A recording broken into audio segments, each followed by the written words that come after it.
the 6 best classic Arnold Schwarzenegger movies. Welcome back to Nerdageddon, where we pump up nostalgia harder than Arnold pumped iron in the 80s.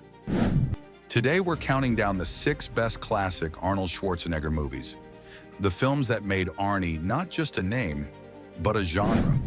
Now some of these are movie series like the Terminator, but for this list we're counting each series as one single entry, because otherwise this list would just be Terminator, Terminator 2, Terminator again.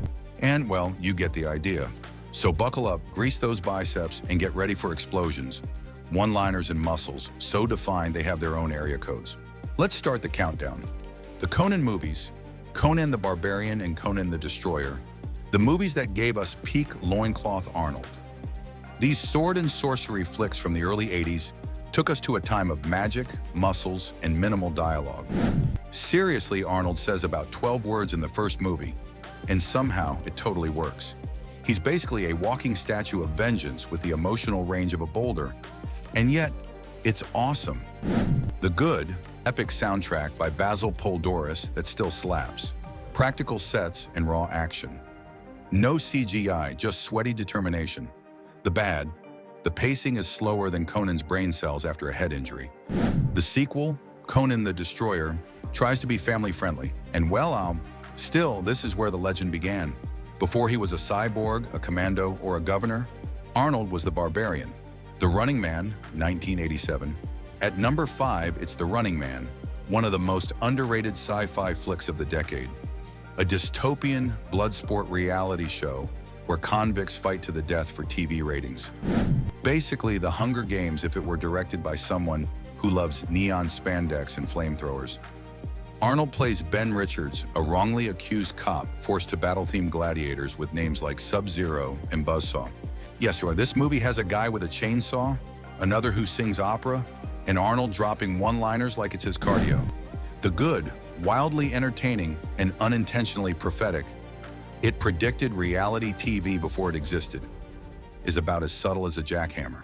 Still, The Running Man is pure Arnie chaos, and that's exactly why we love it. Number 4, Commando, 1985, the movie that turned action into an art form.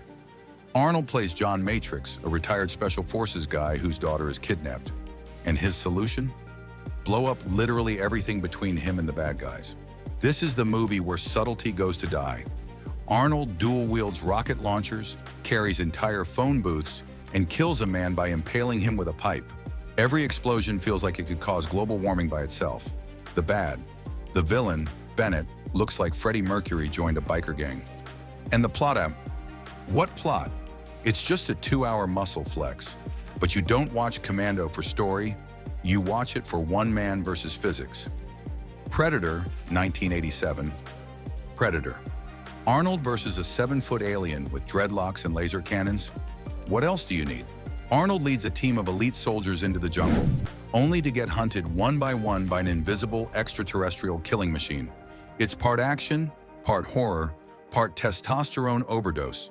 The Good, the creature design is legendary. Practical effects that still hold up today. That jungle setting, chef's kiss. It's claustrophobic, sweaty, and intense. The Bad, the pacing dips midway. And some of the dialogue is so macho you can practically smell the protein powder. But that final showdown, Arnold versus Predator, mud-covered and primal, that's movie history right there. Total Recall, 1990. Total Recall, the most confusing, violent, and brilliant sci-fi fever dream you'll ever experience. Arnold plays Douglas Quaid, a construction worker who buys a fake vacation memory, only to find out his whole life might be fake. Or is it? Or maybe it's all a simulation. Or maybe we're all in his dream. Yeah, it's that kind of movie. The Good, directed by Paul Verhoeven, the king of smart, violent sci-fi. The practical effects are gnarly and glorious, and Arnold actually gets to act, showing real range beyond just flexing. The Bad, the plot twists can make your brain cramp. Still, Total Recall is an absolute classic. Violent, smart, and weirdly philosophical. The Terminator series, especially T1 and T2, and finally at number 1, the Terminator series, especially The Terminator, 1984, and Terminator 2, Judgment Day, 1991. This is the crown jewel of Arnold's career. The original Terminator turned him into a sci-fi legend, a silent, unstoppable killing machine sent from the future. And T2 took that concept, flipped it, and somehow made a killer robot lovable. The good, James Cameron's direction is flawless. Gritty, emotional, revolutionary. The visual effects in T2 still look incredible decades later. The story has heart, stakes, and existential dread, with just the right amount of shotgun reloading swagger. The bad. Anything after T2 exists purely to make us appreciate T2 more. And yes, time travel logic still gives everyone a headache. But this is Arnold's defining role. Without the Terminator, there's no "I'll be back." The Terminator didn't just change sci-fi, it changed pop culture forever. From barbarians to cyborgs, from fantasy to future. Arnie's filmography is a one-man genre of chaos and charisma. If you like this countdown, smash that like button harder than Arnie smashes walls, drop your own rankings in the comments, and subscribe for more cinematic mayhem. Because here at Nerdageddon, we don't watch action movies, we bench press them.